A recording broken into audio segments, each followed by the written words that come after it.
Man, I gotta tell you, when I was sitting here watching what all the other honorees have done with their lives, I started feeling like shit, like this is terrible.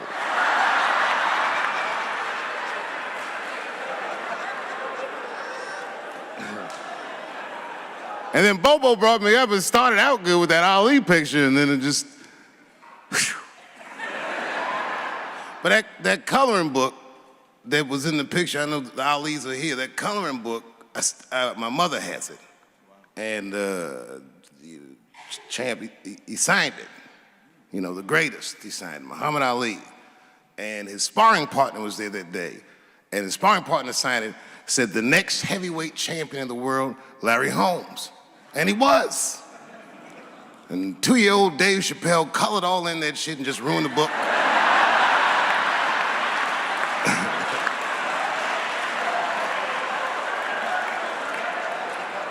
But I remember part of the book that I remember real vividly, because I asked my mother about it when I was a kid. There's a part where there's a picture of Ali throwing his Olympic gold medal into the Ohio River.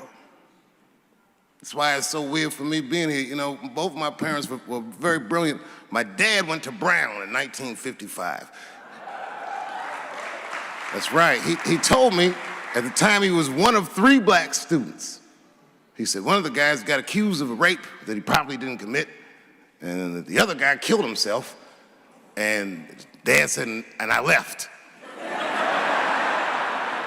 And see, that's what makes us Chappelle's great. We know when to quit.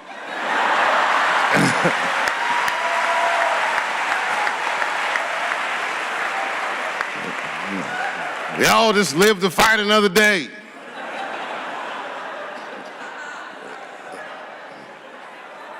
I gotta say, I'm very honored to be here, and I'm very honored to be here with the other honorees. Really, I'm like very humbled by you all, the work that you do, and you all make me want to be better. All of you.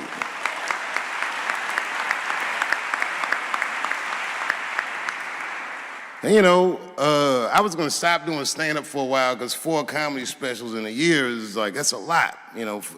But you know, shout out to my colleagues in comedy.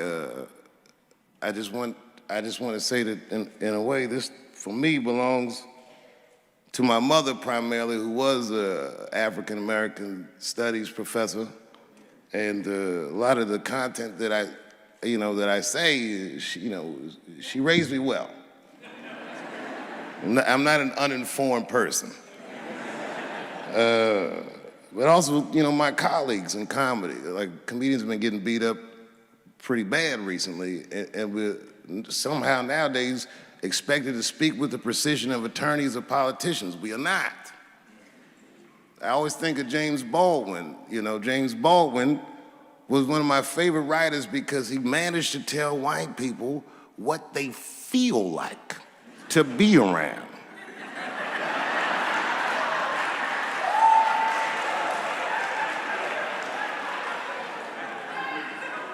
So I ain't gonna hang up my gloves yet. I think I got one more special in me. So to quote Baldwin, God gave Noah the rainbow sign. It's no more water, it's the fire next time. Thank you very much. And so if you would, please join me in welcoming Dave Chappelle home again.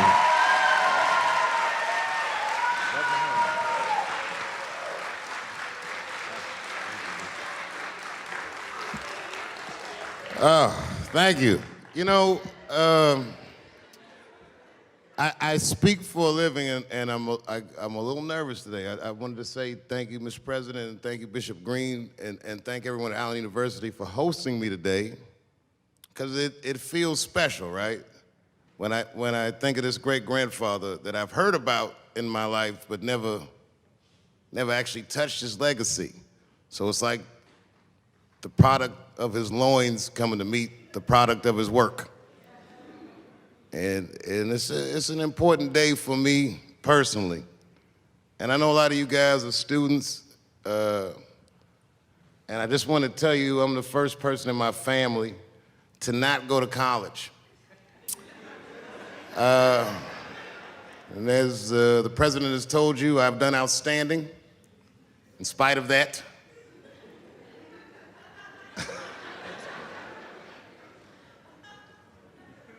But one thing I did want to say, and one thing today just made me think about, for all the things that I've done, I'm most renowned for what I didn't do.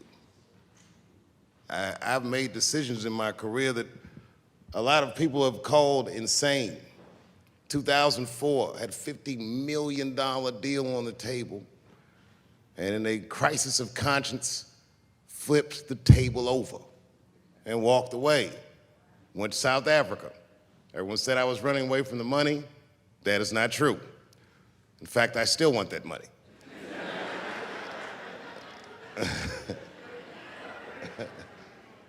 The idea that I wanted to just share with you guys is the idea that sometimes you do what you think is best, whether anybody understands it or not. I heard a story about my father where someone told me he used to do statistics for a company in D.C. The company he did statistics for started doing business with the South African government, so he quit his job. It's caused a lot of problems between him and his wife. It's hard for a man when he can't provide for his family the way he wants to, and he suffered through it. And a generation later, when I had my crisis of conscience, I was able to go to a free South Africa and get away from the heat. This idea that what you do in your lifetime informs the generations that comes after you is something I keep thinking about, something that is so much bigger than just ourselves. And today I'm standing in front of you guys, and I know you guys are like, oh, I know you're bored. But I see family of mine in the front row some who I've never met, and I just realize how all of us are connected. That my great-grandfather built something more substantial than buildings. He built a community, and he built, more importantly than a community, he built a way. You know, so I'm very grateful. Very grateful. Hello, police. I just saw him saying, you know what I mean? He's standing over like, so this is what black people talk about.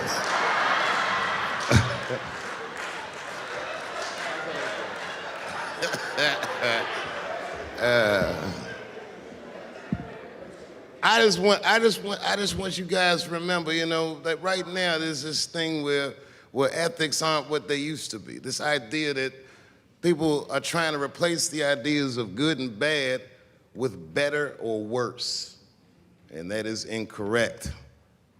You gotta keep your ethics intact because good and bad is a compass that helps you find the way. And a person that only does what's better or worse is the easiest type of person to control. They are a mouse in a maze that just finds the cheese. But the one who knows about good and bad will realize that he's in a maze. So, that being said, I just hope that all of you guys transcend whatever you see as your obstacles, and that you live outstanding lives, and that you stay connected to your communities because you have so much power there, and that you grow your communities and you diversify your communities, and that you don't let anybody tell you you can't or to be afraid. It's okay to be afraid because you can't be brave or courageous without fear. The idea of being courageous is that even though you're scared, you just do the right thing anyway. So in 2004, I walked away from $50 million, and in November, I made a deal for $60 million. So,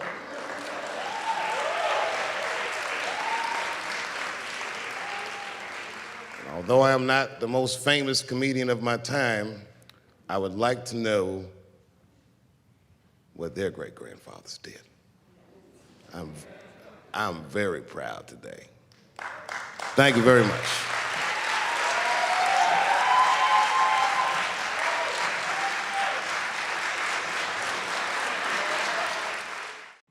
Boy, this comes as a complete surprise.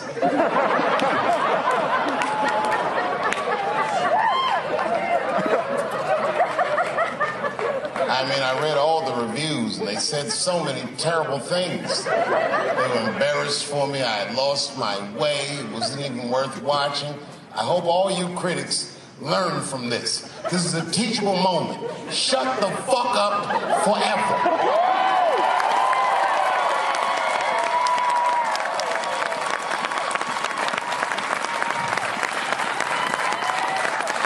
Two in a night. These aren't them. These are the ones I won for the other ones, motherfucker. I would like to thank my editor who was nominated. Unfortunately, he did not win, but I couldn't have been more honored to work with Jeff Urin.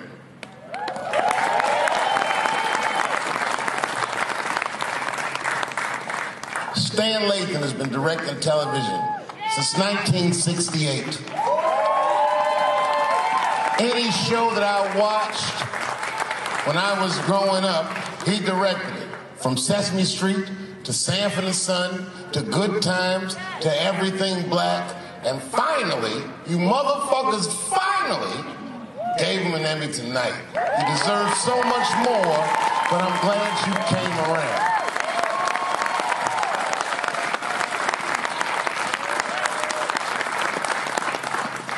I'd like to shout out all the other nominees tonight. Tiffany Haddish and Patton Oswalt and Hannah Gatsby and Brother Mulaney. You guys are an inspiration to me, and I'm honored to be nominated with you. I'm sorry that you didn't win tonight, but who gives a fuck anyway? It's a special night because comedy gets to be itself. It's all we've ever wanted. I hope the war is over. We good? And as always, I'd love to thank my wife, Elaine.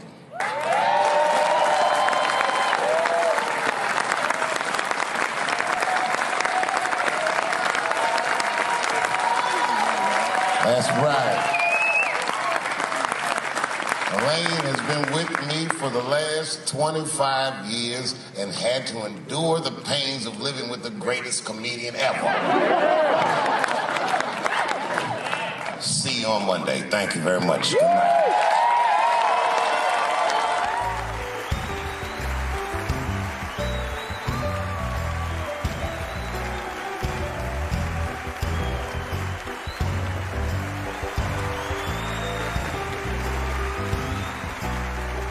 Thank you.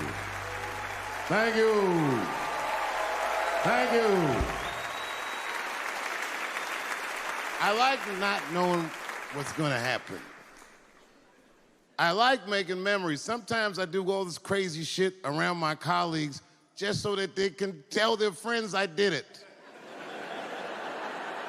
But rather than talk about myself, just briefly, I want to just talk about my genre. Stand-up comedy is an incredibly American genre.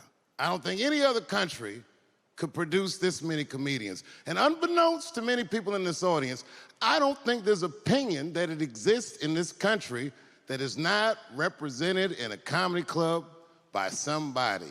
Each and every one of you has a champion in the room. We watch you guys fight, but when we're together, we talk it out.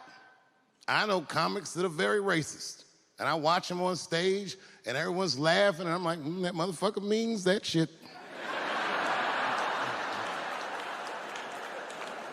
Don't get mad at them, don't hate them. We go upstairs and have a beer, and sometimes I even appreciate the artistry that they paint their racist opinions with. Man, it's not that serious. The First Amendment is first for a reason. The Second Amendment is just in case the first one doesn't work out.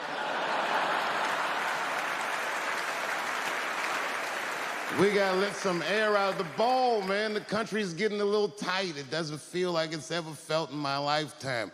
So tonight, I am honored that my colleagues are here. In comedy, and in music.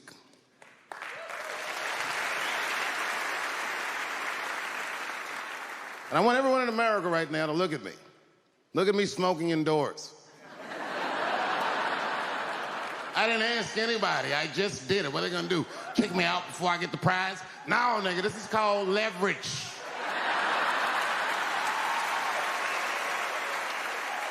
The thing that I liked best about tonight was that I saw so many people from different parts of my life, like friends that I grew up with here in DC, friends of mine from Ohio then and now, friends of mine from comedy clubs, all the fucking musicians that blew my mind. You guys have no idea how you inspired me. I want to give a special shout out to my OG, Tony Woods. Miles Davis has a quote. It's one of my favorite. Miles Davis said so much cool shit, but one of the things he said I always loved, he said, it took me years to learn how to play like myself. You know, he would watch other musicians and he would try to play like Dizzy or Bird or all the guys who were great. Tony Woods was my Dizzy and Bird if I was a Miles. I was trying to play like you. You were the first person I ever saw do it absolutely right. You were fearless and you told the truth. There's something so true about this genre, when done correctly, that I will fight anybody that gets a true practitioner of this art form's way, because I know you're wrong. This is the truth. And you are obstructing it. I'm not talking about the content, I'm talking about the art form. Do you understand? Do we have an agreement? And what I really wanted to say tonight, and I'm glad I get the platform to do it, I'm gay.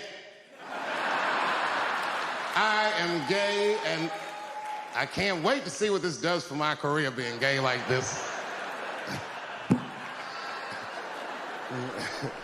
So many special shout outs. One of the main architects of the comeback of the century, my brother and my mentor, the mighty Stan Lathan.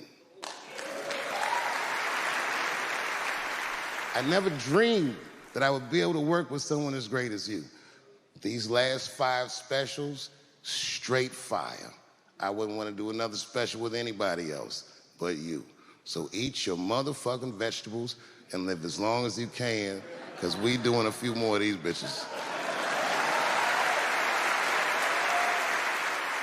Neil Brennan, your speech made me cry, because it reminded me of all those hard days of work and all that money I never got for it. The other real special shout out I gotta make, because none of this would have been possible on any level without this person, is my mother. Mom. My mother. Mom. You have no idea what I put this woman through. If you had just given birth to me, that would have been more than enough. But the fact that she raised me and raised me well, we had a real oral tradition in our house. I knew the word griot when I was a little boy. A griot was a person in Africa who's charged with keeping the stories of the village. Everyone would tell a griot the stories, and they would remember them all so that they could tell future generations. And when they got old, they'd tell them to someone else. And they say in Africa, when a griot dies, it's like a library was burnt down. And my mother used to tell me, before I ever thought about doing comedy, she said, you should be a griot. And she'd fill me with every story of black life. You know, she's educated in African-American studies, and she would let me understand the context that I was being raised in, that I'm being raised in a hostile environment that I have to tame. By the time I was 14 years old, I was in nightclubs, mastering an adult world. It was terrifying.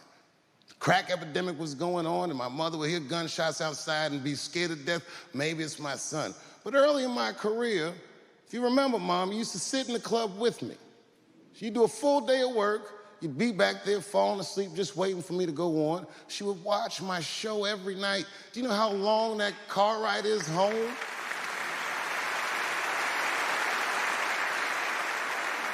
How many of you have ever heard your mother say, pussy jokes were a little too much tonight, son?